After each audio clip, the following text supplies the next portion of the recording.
Nidhi ji, Singapore से। राधे राधे महाराज जी। महाराज जी, ये प्रश्न बहुत जो इस साधन मार्ग में चलते हैं, नए नए प्रवचन आदि सुन के उनके मन में आता है कि मैं बहुत समय से दीक्षा लेने की सोच रही हूँ, पर हर बार मन ये सवाल उठाता है कि यदि मैं निर्वाह नहीं कर पाई तो मेरा कोई अपराध बन जाएगा, और मतलब फिर मेरे को नहीं, डरो मत। कोई अपराध बन जाएगा तो अपराध मोचन भी तो वही करेंगे हम जिनकी शरण में है।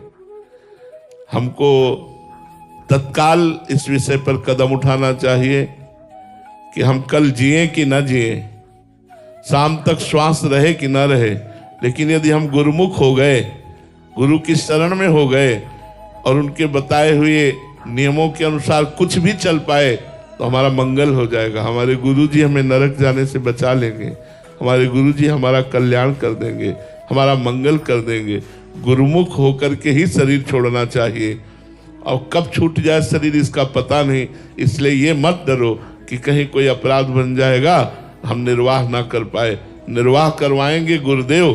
तुम तो केवल गुरुदेव की शरण में हो, गुरुदेव के हाथ की कठपुतली बन जाओ, सब निर्वाह हो करवा लेंगे। सारी सामर्थ्य गुरुदेव की काम करती है। हम आपसे सच्ची कहते हैं, हम में कोई सामर्थ्य नहीं, गुरुदेव इष्ट की कृपा काम कर रही। वैसे ही आप शरण में हो जाओ, शरण में हो जाओ तो वो तुम्हारी रक्षा करेंगे, वो तुम्हें चलाएंगे, वो तुम्हें बल देंगे। पहले शरण में तो हो, डरो मत कि कोई अपराध बन जाए। अपराध बन जाएगा तो अपराध मोचन भी तो वही करेंगे।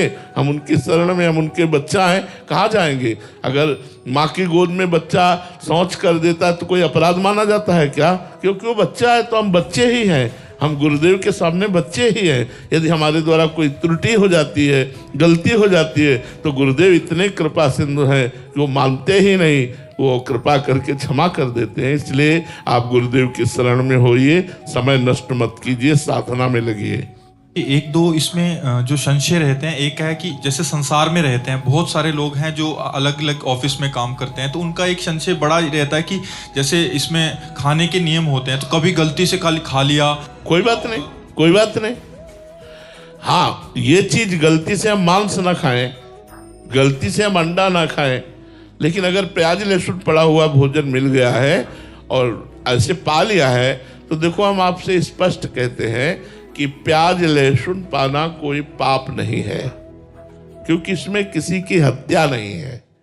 जैसे आलू पैदा होती है, ऐसे ये प्याज लहसुन पैदा होता है, पर ये घोर तमोगुणी है। इसलिए हमारे संतों ने, हमारे भगवत समाज ने इसे त्याग किया है कि ये तमोगुण प्रमाद पैदा कर देगा, पाप प्रवृत्ति पैदा कर देगा। निद्रा आलस्य प्रमादोत्थम तत्तामसमुदाहृतम, इसलिए इसका त्याग किया गया है। यदि आप दीक्षा लिए हो, ना पाओ बहुत अच्छा है, लेकिन सर्विस में हो, आपकी रसोई में वही बनता है, तो आप भगवान नाम लेकर पाओ और खूब नाम जप करो, मंत्र जप करो। इसलिए कह रहा हूं कि कम से कम नाम जप और मंत्र जप तो होगा। आप उसके लिए कि जब हम प्याज लहसुन छोड़ेंगे तब हम नाम जप करेंगे, तो पता नहीं हम जिए कि ना जिए। प्याज लहसुन को निमित्त बनाकर हमारा जीवन व्यर्थ चला जाए, नहीं, बिल्कुल ऐसा नहीं।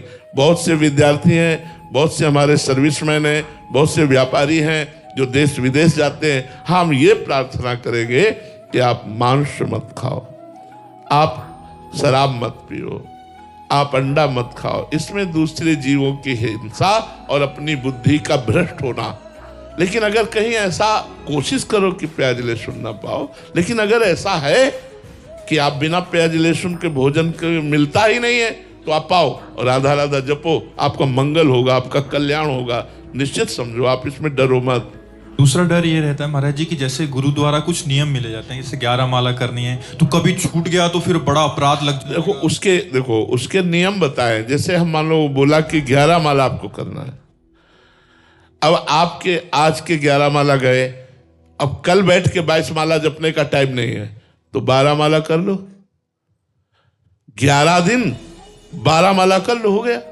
एक एक माला रोज बढ़ाते चले जाएंगे तो 11 माला का क्रम पूरा हो जाएगा। 2 माला बढ़ा दिया तो और कम हो जाएगा, 3 माला बढ़ा दिया तो और कम। हम इस तरह का जोड़ रखे। मानो 2 दिन हम 11 दूनी 22 माला जपना चाहिए, हम नहीं जप पाए। अब हम जपना जब शुरू करेंगे तो 22 को हम पूरा करेंगे। एक एक 2-2 माला रोज बढ़ा करके 22 संख्या को पूरा कर देंगे। गुरु आज्ञा पूरी हो गई। और जी एक और रहता है कि कभी 15 दिन हॉस्पिटल में रहना पड़ गया तो कितने पीछे छूट जाएंगे, फिर वो पूरा ही छूट जाएगा। नहीं, अस्वस्थ अवस्था में नियम का पालन ना होने पर उसे अपराध नहीं माना जाता। यदि आप बीमार हो, 20 दिन 25 दिन आपसे बिल्कुल भजन नहीं हुआ, तो वो आपका अपराध नहीं माना जाएगा, क्योंकि आप अस्वस्थ हैं। स्वस्थ अवस्था में, अब जैसे बेटी का ब्याह है, वो कार्यक्रम में फंसा हुआ है, वो 11 माला लेके थोड़ी बैठेगा, वहाँ तो बहुत से कार्यक्रम है, तो 2 दिन 3 दिन 4 दिन उत्सव संपन्न किया और एक एक माला रोज बढ़ा दिया, महीने में पूरा हो जाएगा। लेकिन अगर आप बीमार हैं तो आपका कोई अपराध नहीं, आप नाम जप कर सकते हैं, पड़े पड़े भगवत स्मरण कीजिए। वो नियम स्वस्थ पुरुष के लिए है, बीमार के लिए नहीं है।